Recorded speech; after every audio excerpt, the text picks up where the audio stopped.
The year was 1874, and the Missouri River moved like a living creature through the heart of America. Wide, brown, and unpredictable, it carried timber, livestock, gold rumors, and men chasing second chances. Along its banks, towns rose quickly and faded just as fast. Jefferson Landing, Arrow Bend, Cedar Hollow, places built on trade, sweat, and silence. The river fed them all, and sometimes it swallowed them. That autumn, the fog came early. It rolled across the water in thick, suffocating waves, swallowing steamboats mid-journey and muting the world into a dull gray hush. Captains rang warning bells into nothingness. Deckhands strained their eyes toward invisible shores. The river felt closer in the fog, narrower, watchful. That was when the first man disappeared. His name was Thomas Hale, 32 years old, a dock worker known for strong arms and a weakness for whiskey. He collected his weekly pay, nodded to the foreman, and walked alone down the pier toward the boarding house where he rented a room. He never arrived. No one panicked. Men vanished along the Missouri River all the time. Some drowned, some fled debts.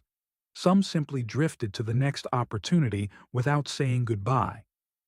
2 weeks later, a swollen body surfaced downstream near Arrow Bend, tangled in driftwood along the muddy bank. The coroner blamed the river. Sheriff Elijah Boone did not. The throat had been cut cleanly, not torn by debris, not ripped by accident. A precise incision, controlled, deliberate. Boone said nothing publicly. Rivertown survived on calm. Panic scared away trade. Then another body surfaced, and another. All men, all transients, all with identical wounds across their throats. By December, 5 bodies had surfaced within a narrow stretch of river south of Cedar Hollow. Boone spread a hand-drawn map across his desk and marked each recovery site in ink. When he stepped back, a pattern emerged. Every body had surfaced within 5 miles of an abandoned grain warehouse leaning toward the riverbank like a dying animal. The warehouse had not been used in years. No lights, no workers, no reason for anyone to be there, except someone was. A 14-year-old newspaper runner named Samuel Ricks came to the sheriff's office trembling one afternoon. He said he had seen lantern light flickering inside the warehouse late at night. He had heard something heavy being dragged across wooden boards. He had heard splashes in the water. When the fog shifted, he saw a tall man kneeling at the riverbank, washing something, over and over again. The boy whispered one word: blood. Boone began asking questions quietly. Cedar Hollow had few businesses left: a general store, a boarding house, a butcher shop. The butcher's name was Edwin Mercer. He had arrived 3 years earlier, a widower according to town gossip, soft-spoken, methodical. His shop was immaculate: hooks polished, counters scrubbed, knives aligned with geometric precision. Boone visited him one afternoon. Mercer's hands were steady, strong, unscarred, the hands of someone careful. "You work near the river often?" Boone asked. "Everyone works near the river," Mercer replied calmly. "It feeds us all." The sheriff left with instinct but no proof. Then the river gave up 4 more bodies, 9 in total. Boone gathered 3 trusted men and waited near the warehouse one fog-drenched night in July of 1875. For hours they heard nothing but water and wind. Then came the sound. A door hinge moving slowly. Lantern light flickered inside the structure. A wet dragging noise echoed across wooden planks. Boone burst inside with his revolver drawn. For one split second, he saw a tall silhouette near the rear exit. Broad shoulders, dark coat, face lost in shadow. The man moved with terrifying speed. Tables overturned. A gunshot cracked through wood. By the time Boone reached the riverbank, only fog remained. Inside the warehouse, they found ropes coiled neatly, iron hooks, a work table soaked deep with old blood, and carved lightly into the wall, tally marks grouped in fives. 14 marks. But only 9 bodies had been recovered. 5 men were still missing. Beneath the table lay a canvas roll of knives, sharpened to mirror brightness. Numbered. Maintained. This was not rage. It was refinement. Boone sent telegrams upriver and downriver. In Gallatin's Ferry, 3 dock workers had vanished in 1868. In Red Bluff Crossing, 2 bodies surfaced in 1870 with identical throat wounds. In Hannibal Junction, a traveling salesman disappeared in 1872. In each town, business records showed a butcher named Edwin Mercer operating briefly before quietly moving on. Boone summoned Mercer for questioning. The butcher arrived promptly.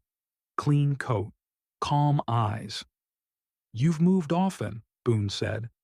"Opportunity shifts," Mercer answered. "And trouble follows. River towns are dangerous places." Mercer did not blink, did not hesitate, did not sweat. Then the river delivered another body. But this time it was not a stranger. Henry Wilkes, born and raised in Cedar Hollow, a father of 2. Fear spread through town like wildfire. Boone stopped waiting for warrants. One October night, he and Deputy Collins forced entry into Mercer's shop through the back alley.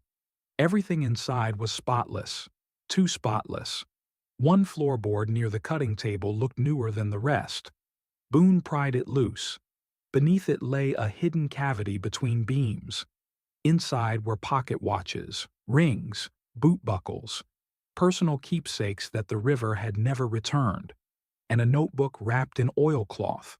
Inside were dates, weather conditions, water levels, notes written in disciplined handwriting. Quick, struggled, silent. 23 entries. But only 10 bodies had ever surfaced. Mercer did not kill in chaos. He documented. He studied. He improved. As Boone extinguished the lantern to leave, the back door handle turned slowly. Mercer had returned. "Don't move," Boone warned in the dark. A match struck briefly, illuminating Mercer's face. Not angry, not afraid, disappointed. "You've been looking where you shouldn't," he said calmly. "It's over," Boone replied. "No, Sheriff. It's only interrupted." Darkness swallowed the room again. A metal tray crashed, a blade flashed, a gunshot thundered. Collins cried out as blood spread from his shoulder. By the time Boone reached the alley, Mercer had vanished into fog and hoofbeats. At dawn, Cedar Hollow knew the river butcher had a name, and he was loose. Boone formed a posse and followed the Missouri River north. On the 3rd day, near a narrow stretch known as Blackwater Bend, they found fresh tracks descending toward the water. Smoke curled faintly from a small abandoned fishing cabin. Inside the cabin, on a wooden table, lay the sheriff's notebook taken from beneath the shop floor. It was open to a new page. Written neatly across it were the words, "Sheriff Boone, pending." The hunt had become personal. Blackwater Bend was a dangerous passage where the river narrowed and currents sharpened. Boone positioned his men along the ridge overlooking the water. Near midnight, a single lantern appeared below. Mercer stood at the edge of the river, coat shifting in the wind. Boone descended alone. "You have nowhere left to go," he called out. Mercer faced him calmly. "Do you know why I chose the river?" he asked. Boone said nothing. "It forgets," Mercer continued. "Men drift through towns like debris. No one asks where they came from. No one asks where they go. You murdered them. I selected them. The fog thickened between them. They were invisible long before I touched them," Mercer said softly. "Precision brings order to chaos." Boone raised his revolver. "You carved tallies like achievements. Improvement requires measurement. The river roared against stone. Then, without panic, without haste, Mercer stepped backward toward the edge. "You wanted the river to give me back," he said. "Let it decide." Before Boone could reach him, Mercer dropped into the black current below. The splash echoed against the cliffs. Lantern light vanished instantly. They searched downstream for 3 days. No body surfaced, no coat, no blood, nothing. Officially, Edwin Mercer was declared dead in November of 1875, but fishermen told stories in the years that followed, of a tall man walking distant riverbanks at night, of fog arriving too early, of animals found cut with unnatural precision. Sheriff Boone kept the recovered notebook locked in his desk until the day he died. He never removed the final page, the one that read, "Sheriff Boone, pending," because some hunters disappear and some simply return to the water. And the Missouri River never tells everything it knows. When the James Gang robbed a train, they did it publicly. Passengers were forced off. Engineers were threatened. Cars were searched one by one. Jesse James often made speeches. He wanted witnesses. The robbery was not complete until someone went home with a story. As the robberies increased, so did the pressure. Rewards were posted. Informants emerged. Lawmen followed trails Jesse could not see. The gang began to fracture. Trust eroded. Every silence felt like betrayal. Every glance felt like calculation. Jesse James responded the only way he knew how, with fear. Suspected informants were executed without proof. Gang members were threatened. Some were killed by their own allies. The war mentality had returned, but now there were no sides. Only survival. Jesse James was no longer fighting the Union. He was fighting time. By the mid-1870s, the legend had outgrown the man. Jesse James was expected to be fearless, invincible, unstoppable. He could not retire. He could not disappear. The myth demanded blood, and it would not be satisfied forever. Every legend eventually meets reality. For Jesse James, reality arrived quietly. Not with gunfire, not with lawmen, but with fear. The kind of fear that doesn't come from enemies outside, but from the thought that the man riding next to you might be the one who ends you. By the late 1870s, Jesse James was no longer running from the law. He was running from the idea that someone always knew where he was. Rewards followed him like shadows. Whispers moved faster than horses. Names appeared in newspapers before plans were finished. Every robbery felt compromised before it began. Jesse slept lightly, moved constantly, trusted no one completely. The outlaw life had become a cage with invisible bars. Fear demands an outlet. For Jesse James, that outlet was violence, not against banks or railroads, but against people close to him. Suspected informants were questioned harshly, then beaten, then executed. Proof was no longer required. Loyalty was measured not by history, but by silence. The gang learned a brutal lesson. Surviving Jesse James mattered more than surviving the law. In 1876, the James Gang targeted the First National Bank of Northfield, Minnesota. This was supposed to be another statement robbery, a warning to the North, a reminder of Southern defiance. Instead, it became a disaster. The townspeople fought back. Civilians grabbed rifles. Gunfire erupted in the streets. 2 gang members died. Several were captured. The rest fled wounded. The myth of invincibility shattered in broad daylight. For the first time, newspapers changed tone. Headlines no longer praised rebellion. They reported fear. The victims now had names. The dead were no longer abstract. Jesse James was no longer a symbol. He was a problem. Public sympathy thinned. Political usefulness faded. The outlaw had outlived the myth that protected him. After Northfield, the gang never truly recovered. Members were arrested or killed. Safe houses disappeared. Old allies refused shelter. Jesse James withdrew into a smaller circle. Family, a few loyal men, and constant suspicion. He changed names, changed locations, changed routines. But paranoia followed him everywhere. Jesse James had become a prisoner of expectation. He could not surrender. That would destroy the legend. He could not stop. That would make him irrelevant. And he could not trust. That would get him killed. The outlaw life offered no retirement plan, only escalation. To rebuild, Jesse recruited younger men, men who admired him, men who had grown up reading about him, men who believed the myth. They were eager, inexperienced, dangerous. They didn't understand the rules of survival Jesse had learned in war. And Jesse didn't understand that admiration is not loyalty. Among these new men were the Ford brothers. They watched Jesse closely, listened carefully, measured his moods. They saw not a legend, but a tired, volatile man who slept with a gun and trusted less every day. And they noticed something else. The rewards on Jesse James were growing. Paranoia changes behavior. Jesse James began to lower his guard in strange ways, overcorrecting, testing loyalty, inviting proximity. He wanted to know who would stay close. That instinct would cost him everything.